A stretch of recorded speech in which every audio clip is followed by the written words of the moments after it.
சிலுவம்பாளையம் பழனிசாமிக்கு வந்து பாத்தீங்கன்னா அந்த அறிவுல எப்படி இருக்கும், ஐயா தெரியாம தப்பு பட்டங்க என்ன மன்னிச்சிடுங்க அப்படின்னு சொல்லி பொதுமக்கள் கால நீ எந்த இடத்துல பேசு அந்த இடத்துல விழுந்துடணும். உனக்கு காலில் விழுவுறது ஒண்ணு பெரிய தப்பான ஒரு விஷயம். உனக்கு முன்னாடி எப்பவும் கால்கள் ஒண்ணு இருக்கணும், அந்த கால்கள்ல நீ எப்போதும் விழுந்து கும்பிட்டுட்டே தான் இருக்கணும். உனக்கு ஆளுமைன்றதே கிடையாது.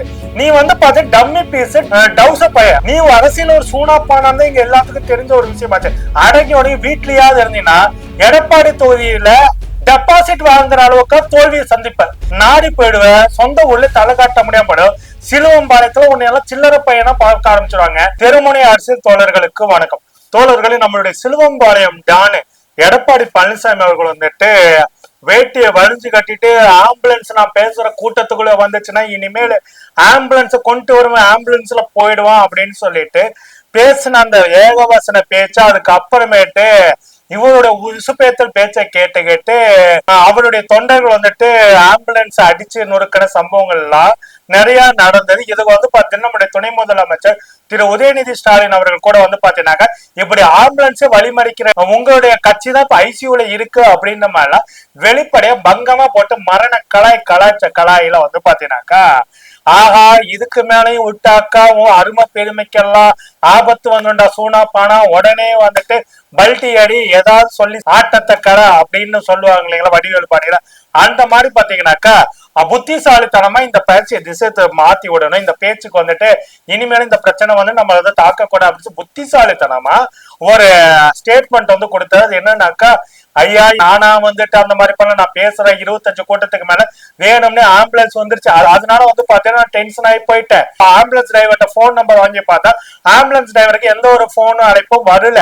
அவருடைய செல்போன் நம்பர்ல இருந்து எந்த ஒரு பேசஞ்சர் இருந்துட்டும் போன் அழைப்பு இந்த ஆள்ல முதலமைச்சரா இருந்தான்னு சொன்னா எவனா நம்போட ஒரு முறைப்படி வந்துட்டு அரசியல் அறிவு பெற்று ஆட்சியை பிடிச்சிருந்தாக்கா உண்மையிலே வந்து பாத்தீங்கன்னாக்கா அடிப்படை அறிவு அப்படின்றது இருக்கு. ஆனா கூவத்தூர் ரிசார்ட்ல ஏலத்துல எடுக்கப்பட்டு சசிகலாமியோட கால்களில் விழுந்து ஆட்சியை பிடித்த சிலுவம்பாளையம் பழனிசாமிக்கு வந்து பாத்தீங்கன்னா அந்த அறிவுல எப்படி இருக்கும்.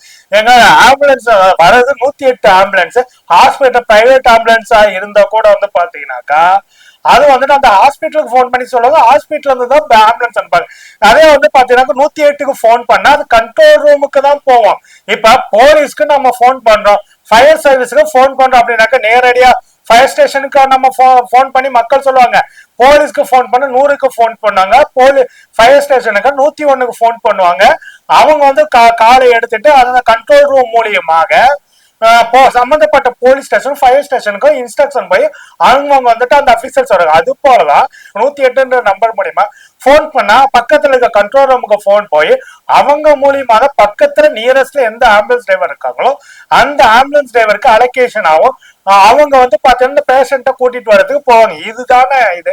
இந்த பேசிக் நாலேஜ் கூட இராத அந்த இவங்களுடைய செல்போன் நம்பரை எடுத்து பார்த்தோம், அதனால வந்துட்டு எந்த ஒரு காலும் வரல. பேஷண்ட் வந்துட்டு லூசு பையல பேஷண்ட் என்ன ஆம்புலன்ஸ் ஓட்டுநர்கிட்ட போன் பண்ணி சொல்லுவாங்க, எல்லாருமே 108க்கு தான் போன் பண்ணி சொல்லுவாங்க. இந்த அடிப்படை அறிவு கூட இல்லையா? அதாவது வந்துட்டு ஒரு முட்டாள்தனத்தை பண்ணிட்ட, அந்த முட்டாள்தனத்தை சமாளிக்கணும். என்ன பண்ணணும், ஐயா தெரியாம தப்பு பண்ணிட்டங்க என்ன மன்னிச்சிடுங்க அப்படின்னு சொல்லி பொதுமக்கள் கால நீ எந்த இடத்துல பேசு அந்த இடத்துல விழுந்துடணும்.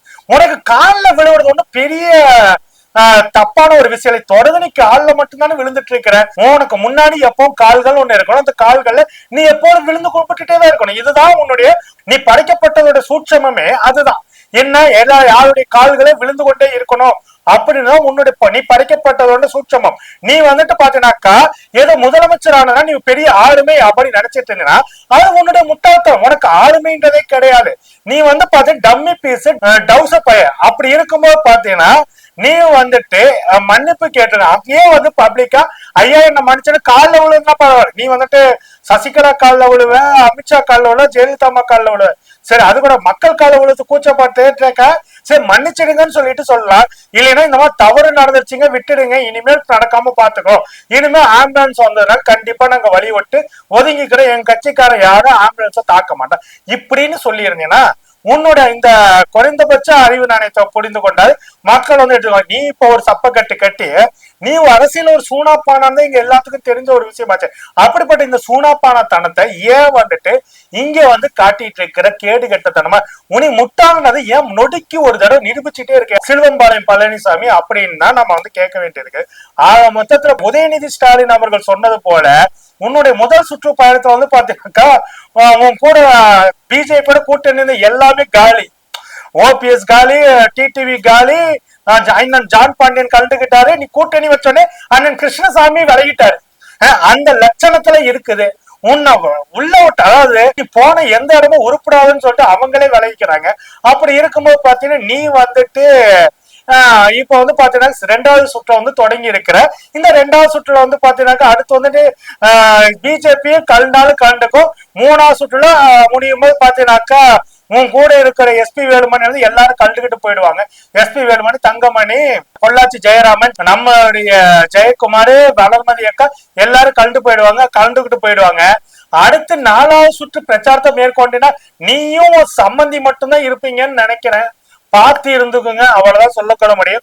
உன் லட்சணம் அறிவுதான். கொஞ்சமா அறிவுபூர்வமா மக்கள்கிட்ட பேசுறதுன்னா பேசு, இல்லைன்னா பேசாம இந்த பிரச்சாரத்தை மூட்டை கட்டிட்டு அடங்கி உடனே வீட்லயாவது இருந்தீங்கன்னா எடப்பாடி தொகுதியில டெபாசிட் வாங்குற அளவுக்கு தோல்வியை சந்திப்ப. இல்லைன்னா அது கூட இல்லாம கேடு கெட்டு போயிடுவேன், நாடி போயிடுவேன், சொந்த ஊர்ல தலை காட்ட முடியாம போயிடும். சிலுவம்பாளையத்துல உன்னையெல்லாம் சில்லறை பையனா பார்க்க ஆரம்பிச்சிருவாங்க. அந்த அவமானம் நமக்கு தேவையா சிலுவம்பாளையம் பழனிசாமி அவர்களே அப்படின்றத நீங்களே யோசிச்சு முடிவு பண்ணுங்க. அடுத்து இன்னொரு விஷயம் குறித்து பேசுவோம் தோழர்களே. நன்றி, வணக்கம்.